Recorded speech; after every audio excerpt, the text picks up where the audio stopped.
අම්මාරුන්ගේ දිනේට අම්මට මොනවද දුන්න තෑග්ග ඔයා? මම අම්මට මුකුත් දුන්නේ නැහැ. මං අම්මට ආදරේ කියලා නම් කිව්වා. කිව්වද මොනවද අම්මා කිව්වද?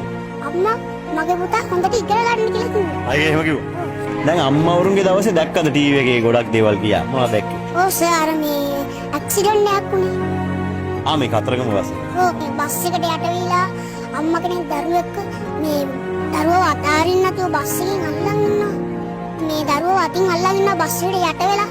ඒ කියන්නේ සර් අර බස් එකට යට වෙලා අපි දෙයක් අතාරිනවනේ බස් දෙයකට යට වුණා.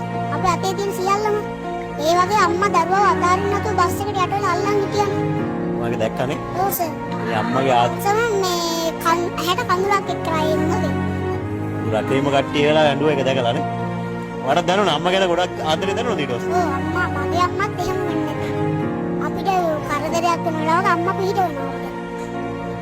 අපේ අම්මලා විතරක් නෙවෙයි ලෝකෙ ඉන්න හැම අම්මලාගේම එහෙම නේද? නේද පුතේ?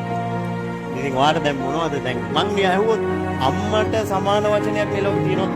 අම්මම තමයි අම්මට සමාන කරන්න කවුරුත් නැහැ මේ ලෝකේ. උණුහුම මටම දිදී ඒ හිතලේ නිදී නෑ තව දුක් කන්ද නිම්මා තුන් ලෝකයම රැකී ඈ මහ පිරිත වෙනි සසර